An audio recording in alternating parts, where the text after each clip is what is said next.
بسم اللہ الرحمن الرحیم۔ السلام علیکم پیارے دوستو، آج میں واقعہ جو لائی ہوں آپ کے لیے حضرت عمر فاروق رضی اللہ عنہ کے اسلام قبول کرنے کا واقعہ ہے۔ حضور نبی کریم صلی اللہ علیہ وآلہ وسلم نے جب نبوت کا اعلان کیا، اس وقت حضرت سیدنا عمر فاروق رضی اللہ عنہ کی عمر مبارک قریباً 27 برس تھی۔ حضور صلی اللہ علیہ وآلہ وسلم نے جب توحید کی دعوت دی تو آپ رضی اللہ عنہ نے ابتدا میں اس دعوت کو قبول کرنے سے انکار کر دیا۔ حضور نبی کریم صلی اللہ علیہ وآلہ وسلم نے اللہ تعالیٰ کے حضور دعا فرمائی، الہی عمر بن خطیب یا عمر بن حشام دونوں یا دونوں میں سے ایک کے ذریعے اسلام کی خدمت فرما۔ اللہ تعالیٰ نے حضور نبی کریم صلی اللہ علیہ وآلہ وسلم کی دعا کو شرف قبولیت بخشی اور حضرت عمر فاروق دائرہ اسلام میں داخل ہوئے۔ حضرت عمر فاروق نے 40 مردوں اور 11 عورتوں کے بعد اسلام قبول کیا۔ آپ رضی اللہ عنہ کے قبول اسلام سے پہلے آپ کی بہنوئی اور بہن بھی دائرہ اسلام میں داخل ہو چکے تھے اور انہوں نے اپنے قبول اسلام کو خاندان اور دیگر لوگوں سے اور آپ سے چھپا رکھا تھا۔ اسی طرح آپ کے خاندان کے ایک اور شخص حضرت نعیم بن عبداللہ رضی اللہ عنہ بھی اسلام قبول کر چکے تھے۔ حضرت عمر فاروق رضی اللہ عنہ اسلام قبول کرنے والوں کے ساتھ نہایت سختی سے پیش آتے تھے۔ ایک دن آپ رضی اللہ عنہ اسی کیفیت میں تلوار ریام سے نکالے جا رہے تھے۔ راستے میں حضرت نعیم بن عبداللہ رضی اللہ عنہ سے ملاقات ہوئی۔ حضرت نعیم بن عبداللہ رضی اللہ عنہ نے جب حضرت عمر کو اس حالت میں دیکھا تو پوچھا، عمر کہاں کا ارادہ ہے؟ آپ نے کہا، آج محمد کو قتل کرنے کی غرض سے نکلا ہوں۔ نعوذ باللہ۔ حضرت نعیم بن عبداللہ نے حضرت عمر کی بات سن کر کہا، عمر تمہیں تمہارا نفس دھوکہ دے رہا ہے۔ تم کیا سمجھتے ہو اگر تم نے محمد کو قتل کر دیا تو بنی عبد المعاف تمہیں چھوڑ دیں گے؟ تم زمین پر چلنے کے قابل نہیں رہو گے، اور حضور نبی کریم صلی اللہ علیہ وآلہ وسلم کو قتل کرنے سے پہلے تم اپنے گھر کی خبر لو۔ تمہاری بہن اور بہنوئی نے اسلام قبول کر لیا ہے اور انہوں نے نبی کریم صلی اللہ علیہ وآلہ وسلم کی پیروی اختیار کر لی ہے۔ حضرت عمر فاروق نے جب حضرت نعیم بن عبداللہ کی یہ بات سنی تو راستہ بدل کر اپنی بہن کے گھر روانہ ہو گئے۔ آپ رضی اللہ عنہ کی بہن اور بہنوئی کے گھر میں اس وقت حضرت خواب موجود تھے جو انہیں سورہ طٰ کی تعلیم دے رہے تھے۔ آپ کے قدموں کی آہٹ سن کر حضرت سعید بن زید نے حضرت خواب کو گھر کے کونے میں چھپا دیا۔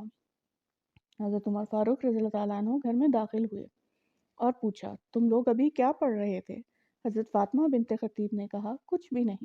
آپ رضی اللہ عنہ نے کہا، کیوں نہیں؟ میں نے خود اپنے کانوں سے تمہیں دونوں کو پڑھتے سنا ہے اور مجھے یہ بھی معلوم ہو گیا ہے کہ تم دونوں نے محمد کے دین کی پیروی اختیار کر لی ہے۔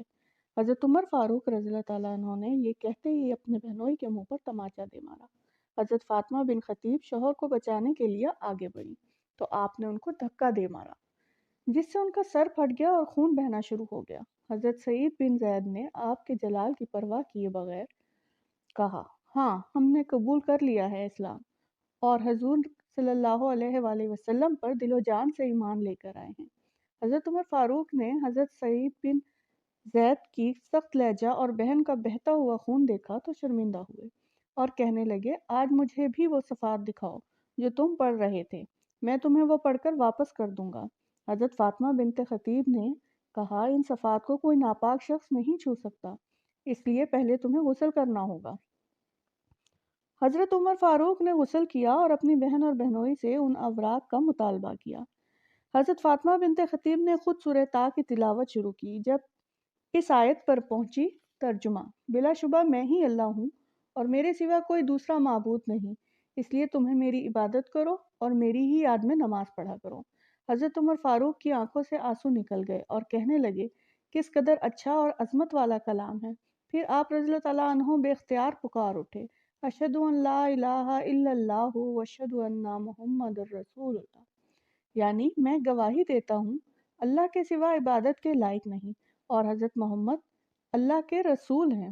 حضرت خواب رضی اللہ عنہ جو کہ گھر کے اندر چھپے ہوئے تھے، انہوں نے جب حضرت عمر کی زبان مبارک سے یہ کلمات سنے تو باہر نکل آئے اور کہنے لگے، عمر اللہ کی قسم، میں نے کل ہی حضور نبی کریم صلی اللہ علیہ وآلہ وسلم کو دعا فرماتے سنا تھا، الہی عمر بن خطیب اور عمر بن حشام دونوں میں سے ایک کے ذریعے دین کی اسلام کو تقویت پہنچا۔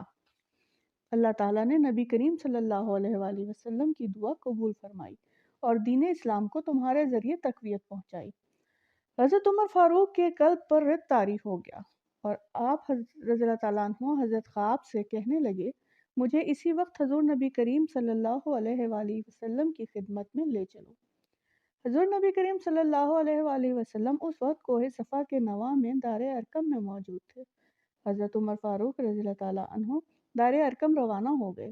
صحابہ کرام رضی اللہ تعالیٰ عنہ نے جب آپ رضی اللہ تعالیٰ عنہ کو آتے دیکھا تو حضور نبی کریم صلی اللہ علیہ وآلہ وسلم کو اس بات کی اطلاع پہنچائی۔ نبی کریم صلی اللہ علیہ وآلہ وسلم کے چچا حضرت حمزہ رضی اللہ تعالیٰ عنہ جو کہ اس وقت نبی کریم صلی اللہ علیہ وآلہ وسلم کے پاس موجود تھے، انہوں نے جب آپ رضی اللہ تعالیٰ عنہ کے متعلق سنا تو فرمایا، عمر کو آنے دو، اگر تو وہ بھلائی کے ارادے سے آیا ہے تو اس کے ساتھ بھلائی ہی ہوگی، اور اگر وہ کسی برے ارادے سے یہاں آیا ہے تو اس کا سر قلم کر دوں گا۔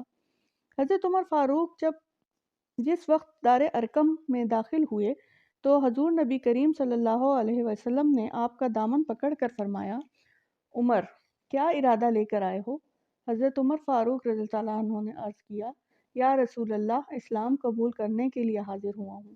حضور نبی کریم صلی اللہ علیہ وآلہ وسلم نے جب آپ رضی اللہ عنہ کی بات سن کر نعرہ لگایا، نعرہ تکبیر بلند کیا، اور صحابہ کرام رضی اللہ عنہ نے جواب میں اللہ اکبر کا نعرہ بلند کیا، جس سے کوہ صفا کی پہاڑیاں گونج اٹھی۔